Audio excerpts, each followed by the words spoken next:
Hey there, my name is Sage, and I'm developing my first game, a Mech-Action roguelike called Riot. In this video, I'll be discussing some issues playtesters have brought up with my game's core roguelike gameplay loop, as well as the solutions I've been working on for those problems.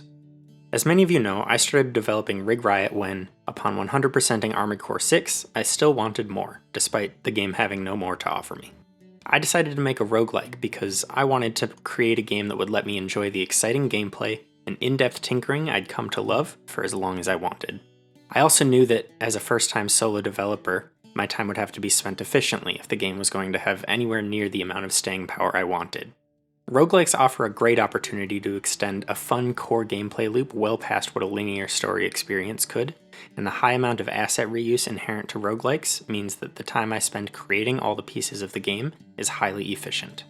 The way I see it, the longevity of a roguelike is built on the following pillars: fun moment-to-moment gameplay, external objectives to incentivize starting runs, interesting decision-making regarding progression during runs, and meaningful variety between runs. Let's go through these one by one to evaluate where Riot stands. Fun moment-to-moment gameplay. I think this is Riot's biggest strength so far. The core mechanics of the player's movement and the game's combat systems are both approachable to learn and rewarding to master. More refinement of systems and additional variety of gameplay styles is also in the works, which should strengthen this pillar even more. External objectives to incentivize starting runs. This is another area I think Riot does well. Acquisition of new parts serves as a great incentive to embark on new runs, whether for the purpose of testing a new build or finding parts to fill a gap in the player's current setup. On top of this, the scrap system gives the player additional goals to work toward, and further work on the achievement system will give the player plenty of sub-objectives to seek out during their run. This area will become even stronger as more content is added, but I don't think there are any major problems with the system's current direction. Interesting decision-making regarding progression during runs. Spoiler alert, this category and the next are, I think, the key weaknesses of Riot. At present, the only progression-related decisions the player can make which affect their runs are which weapons they choose from weapon multi-shops, and which volatile mod power-ups they choose from mod multi-shops. There are other decisions as well, but most of the time they don't meaningfully impact the overall feel of the run and fit more into the moment-to-moment gameplay category. Meaningful variety between runs. This is the other key weakness of the game right now. At present, there's insufficient variety between runs, specifically in terms of the roguelike side of the player's build. Environmental variety has improved with a hotspot system and will only get better from here. The lack of build variety is partially expected due to Volatile Mods not having anywhere near the variety they will eventually have, but I also think there are some other key flaws to the system as a whole. Let's go a little deeper into the specific issues I think cause these pillars to be weaker than the others. Currently, weapons in Riot show up in hotspots on each stage and have their base scaling set when the player enters the stage the weapon is spawned in. Weapons scale at the same rate as enemies. This is both to prevent enemies from becoming bullet sponges and as a means of incentivizing the player to pick up new weapons throughout the course of their run. The idea is to improve the variety of gameplay the player experiences during the run and give the player the opportunity to change things up to handle different factions and their respective damage resistances. However, this creates some issues. First, scaling. I think my heart was in the right place with not wanting to make enemies into bullet sponges. However, weapon damage scaling throughout the run means that the player is always going to be consistently ahead of the enemy's power curve. This is due to their weapons scaling up both naturally and via volatile mods, meaning that the player is not required to engage with the volatile mod system for anything other than survivability, the only thing which really becomes consistently more difficult at the moment. In a roguelike, you should be in danger of being outscaled by your enemies if you aren't engaging actively enough with the game's systems. Additionally, while the mid-run variety of the current system seems pleasant in a vacuum, it actually leads to the game feeling like it has less variety. The player gets more options during a run, sure, but this lack of consistency leads to the run's identity being lost. For example, let's consider a situation where the player begins their run and happens to start with a powerful weapon like an explosive sniper rifle. In the current system, the player will enjoy the early power spike brought about by a heavy weapon, but they will immediately be on the lookout for a replacement weapon as soon as the run begins to scale up. They may opt to keep it if the damage type matches their ideal build, but they have so many weapons to choose from that they're never forced to work with what they have.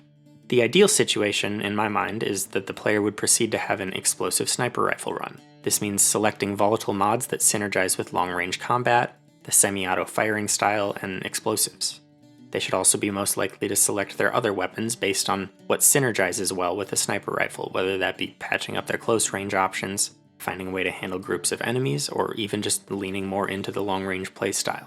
I also think the volatile mods in Riot at the moment do not do enough to differentiate the player's builds. There will always be some inherent difficulty to balancing a system like this when the player can equip 4 weapons at a time, but a few of the current mods actually make the situation even worse.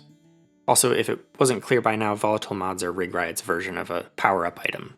At the moment, weapons in Riot all deal damage in one of 3 base types: kinetic, energy, or explosive. In addition, there are also elemental weapons which have a chance to apply a powerful status in addition to their base damage type. Some of the current mods have the effect of adding a chance to apply one of these statuses to weapons which do not deal status-based damage.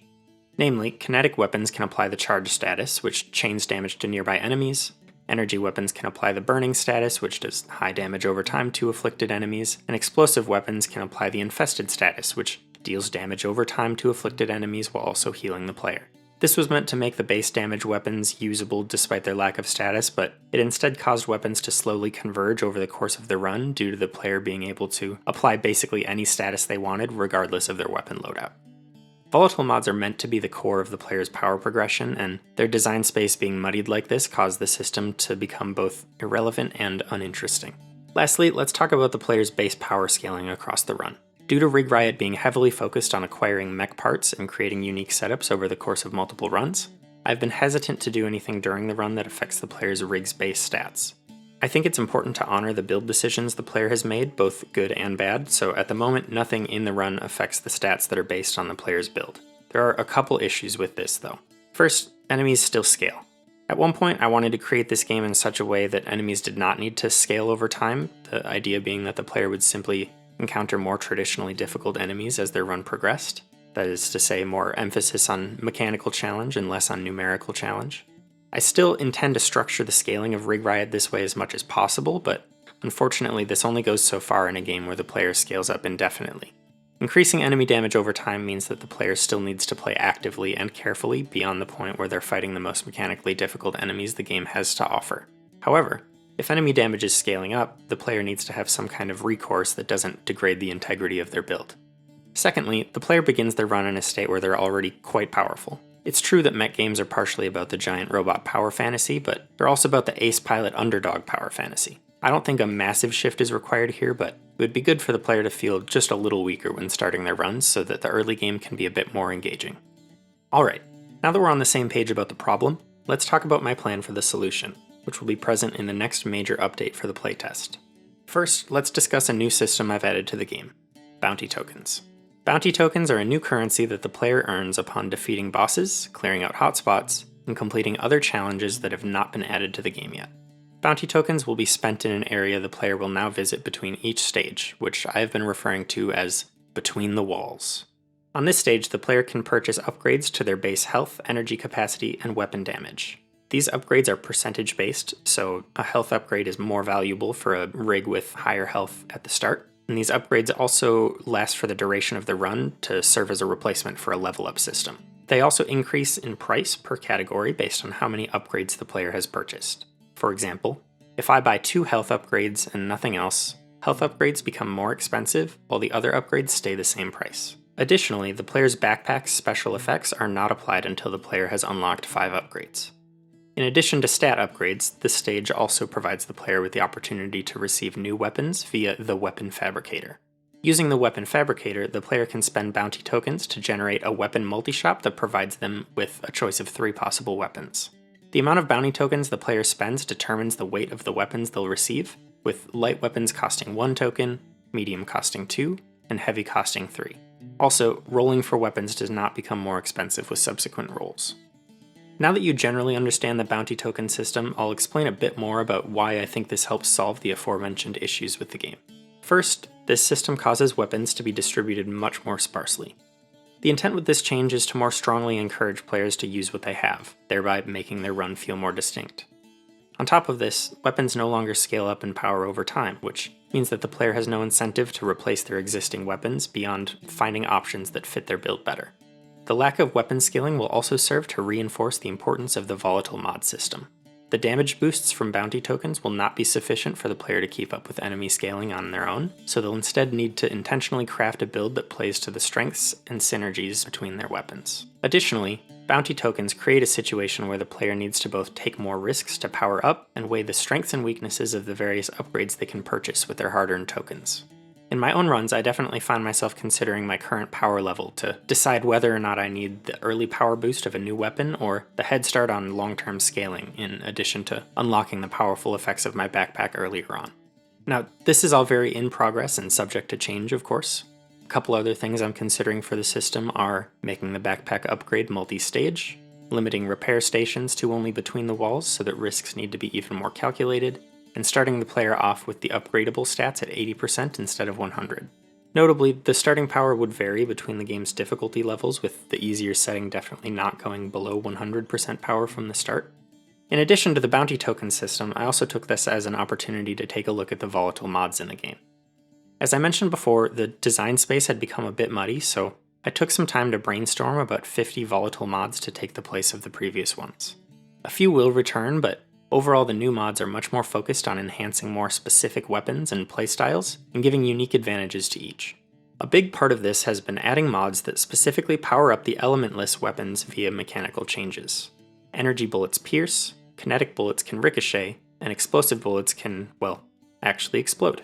I've also added mods that specifically buff weapons based on their firing style, with special care taken to make a large number of these mods add mechanical variety that changes how the player approaches the game, rather than set-and-forget style stat changes.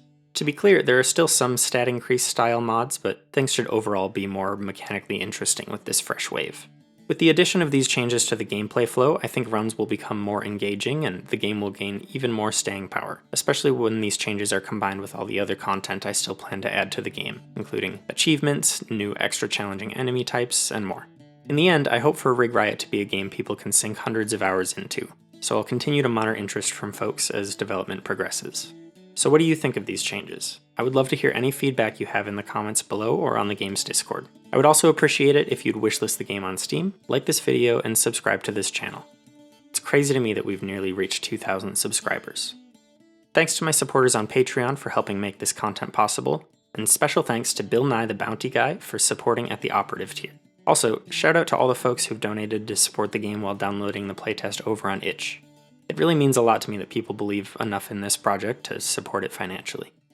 Anyway, if you made it this far, you're the coolest. I'll see you next time.